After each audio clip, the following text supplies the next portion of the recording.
The judge ordered that all three suspects will be held without bond until trial. I'm finding that there is a substantial probability that all three defendants committed the dangerous crimes that they are charged with. Right now, two additional suspects, Davion Murphy and Rashad Murphy, are also facing murder charges in connection with the crime.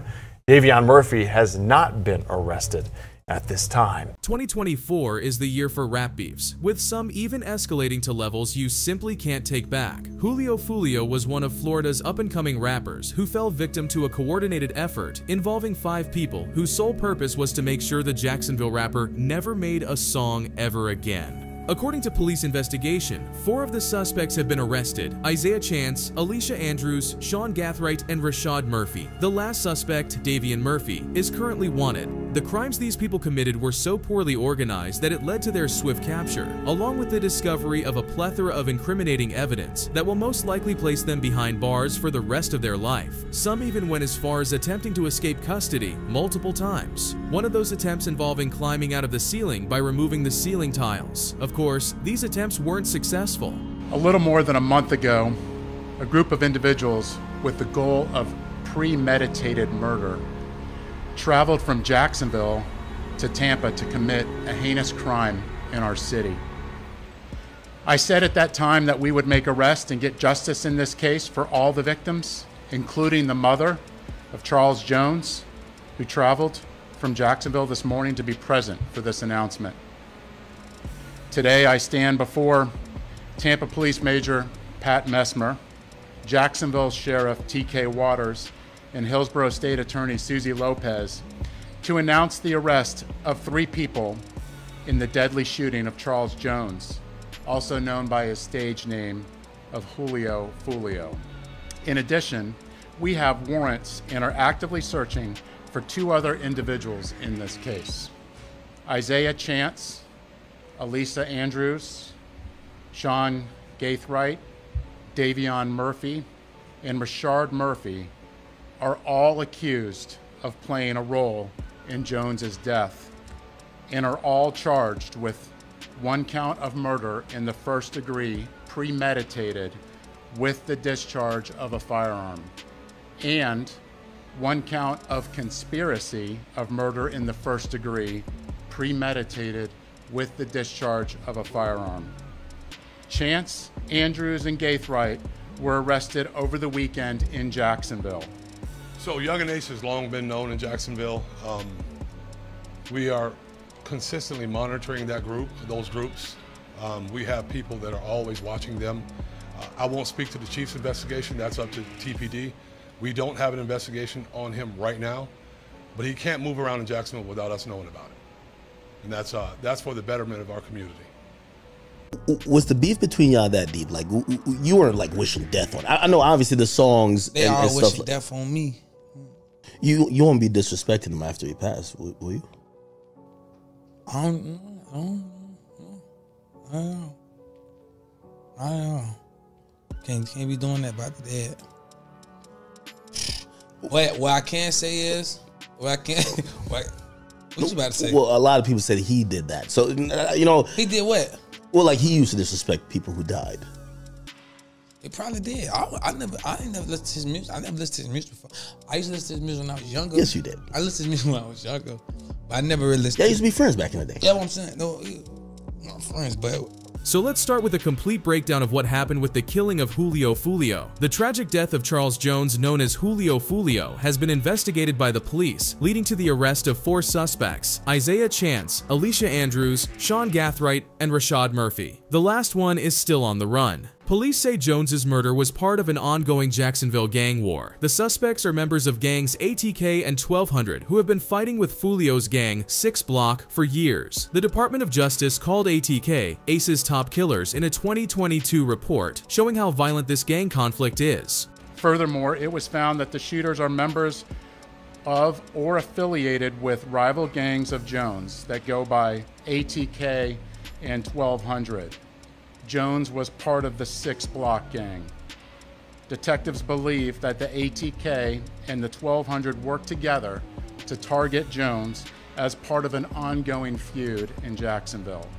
On the night of the murder, Chance and Andrews followed Jones and his group. Surveillance footage showed Chance using a phone, which was later found to belong to Andrews. Phone records showed Chance was talking to Gathright, who was in another car, a black Chevy Impala. License plate readers confirmed both cars traveled from Jacksonville to Tampa before the murder and left the next day. Surveillance footage and phone records were key evidence in showing how the suspects coordinated their movements. The final attack happened at a Home 2 Suites hotel, where 3 shooters with 2 AR-style rifles and a Glock got out of the Impala and shot at Jones's car, killing him and injuring 3 others. The shooters dressed in black were identified as Rashad Murphy, Davian Murphy, and Gathright. No spent rifle casings were found at the scene, suggesting the shooters used brass catchers to collect them. However, 31 spent 9mm shell casings were found, linking the weapons to the suspects. On June 23rd, Tampa police officers responded to a shooting on McKinley Drive and located 4 victims. One person, later identified as Charles Jones, was pronounced deceased. Jones was in town celebrating his birthday and posted on his social media his locations several times throughout that night. Surveillance video was critical in this investigation, as suspects were seen on video following Jones from location to location. At 4:15 in the morning, Jones began to head to a hotel on McKinley. One of the suspect vehicles is seen following the victim. However, instead of following them into a parking lot, they stage across the street. At 4:38, 3 shooters exit a vehicle and walked in the direction of the hotel. They murdered Jones with a handgun and 2 rifles. This barrage of gunfire also struck 3 additional victims who miraculously survived this incident. On June 26, a traffic stop on Gathright led to the discovery of a Glock 9mm pistol, .223 rifle live rounds, and spent casings in his car. While the pistol didn't match the casings from Jones's murder, the rifle casings were a match to previous shootings, including a May homicide and an earlier attempt on Jones's life in October 2023. Searches at Gathwright's home found a gun safe with multiple rifles, one with a brass catcher, and spent 9mm shell casings matching those at the murder scene. More evidence included ring camera footage showing Gathright, Chance, Andrews, and Davian Murphy at an Airbnb in Tampa, about a mile from the murder scene. The Airbnb was booked under Rashad Murphy's name from June 22nd to June 24th. Video from Gathwright's home showed him and Chance loading bags big enough to carry rifles into the black Chevy Impala before heading to Tampa. Gathright, Chance, and Andrews were arrested by Jacksonville police less than a week after the murder. Rashad Murphy was arrested on July 30th at an apartment complex in Jacksonville. Let me see your hands. Step on out. Step on out. Look away. Back up to the sound of my voice. Yep. Stop right there. Lift your shirt up. Turn. Do a 360. What? Just listen to us. We'll talk about it. Keep going. Keep going. Turn. Turn. Now walk back to the sound of my voice. Keep coming. Walk back to me. Hands behind your back. Isaiah 10, this is the Jacksonville Sheriff's Office. We are in your front driveway. We have a warrant for your arrest. Come to your front door with nothing in your hand. We are not going away. We're heading your way. Come on out, put your hands up. You're good. Come on out. Hands up. Come Put on your out, hands put up. your hands up. Bring it to the officer. Can't tell. The target? Yeah, it looks like. Yeah. Yep. Put your hands up. Listen, put your hands in the air. Hands up. Hands in the air. Hands in the air. All right. Slowly walk toward me. Let's go. Right here. Right here. Walk right here. Let's go. Coming. Stop. Stop. Turn around. Keep your hands up. Turn around. Hands up. Keep your hands up. Hands up. Don't reach for your waist. Do not reach for your waist. Back up. Back up. All right, go to your knees. Put your hands behind your back. Stay there. Stay there. Don't move. Keep walking. Keep walking. Keep walking. Keep walking. Keep walking. Now turn around. Put your hands behind your back.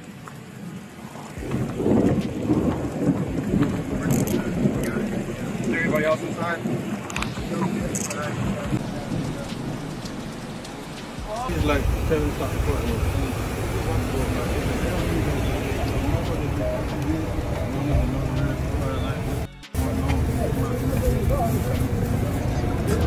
I'm talking about the broadcast come right now.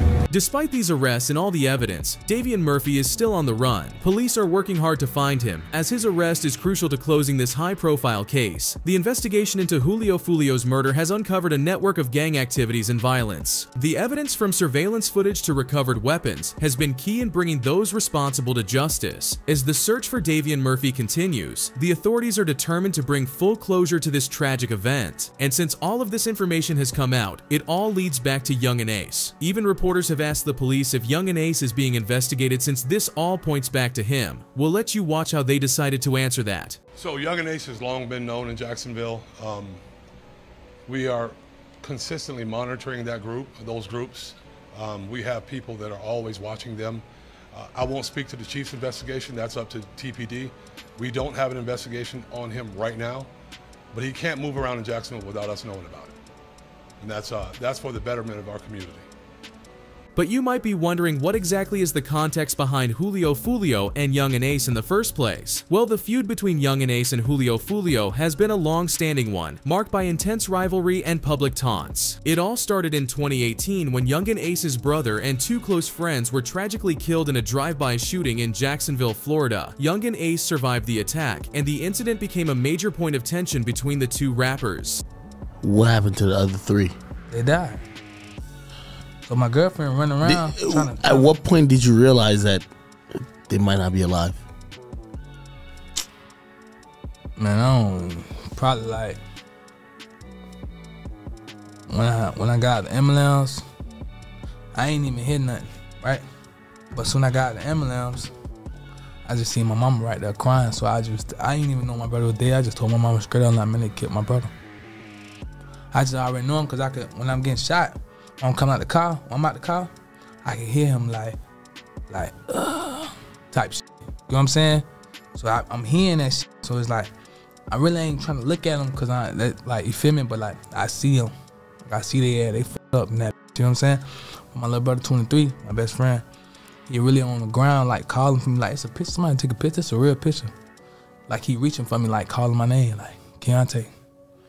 Like trying to, like we like this with each other. I see my girlfriend, she run around going to everybody, like, she wrapping me up. I'm telling my girlfriend straight up, looking at her, I said, I'm finna die. Julio Foolio, who is from a rival gang, capitalized on the tragedy by mocking Yungeen Ace and his deceased friends in his music and social media posts. This escalated the animosity, leading to a series of diss tracks and provocative online exchanges. The hostility between the two has been marked by a back-and-forth exchange of violent threats and disrespectful lyrics, each rapper using their platform to taunt the other. One notable instance was Julio Foolio's song When I See You, in which he remixed Fantasia's hit song and directed it at Yungeen Ace, mocking the deaths of Ace's brother and friends. In response, Yungeen Ace released Who I Smoke, a track that openly disrespected Julio Foolio and his deceased associates, further intensifying the feud. Back to that story. So the whole beat. So you dropped beatbox, but she wasn't satisfied. Like, why wasn't you satisfied? You went to their hood, you shot a video. Bro, Is it because of the fan reaction? I ain't no hater. I ain't know the song went crazy. They Who I Smoke went crazy. I'm mad if it was on a golf course, man. I'm gonna tell you, man. Crazy. I'm like, damn, what I could do? I go to Miami. I was already going through my comments. They were like, man, they were sending me a bunch of songs to read me. They sent Miley and the Stars, Part in the USA. Imagine me rapping on that shit. Part in the USA. They sent Michael Jackson Beat It. They sent all type of shit. But what stuck out to me was When I See You, Mariah Carey. Or whoever sang that, Fantasia. Did that song, I first listened to it in the studio. I'm like, damn, some niggas finna be mad. So I get back to Jacksonville. I go get a poster printed out of the situation, the news clip with his dead homeboys on the shit. I get like 2 bottles of cheap ass champagne or whatever. I go to the graveyard, I shoot the video, I drop that bit. You don't think you went too far? Hell no. Once dead people mentioned, it's already too far. You know what I'm saying? They already mentioned my brother, so it's already too far. You get what I'm saying? So anything that happened afterwards is just extra shit. You get what I'm saying? Is it never a time you think like, man, if I do this shit, it's gonna put a bigger target on my back?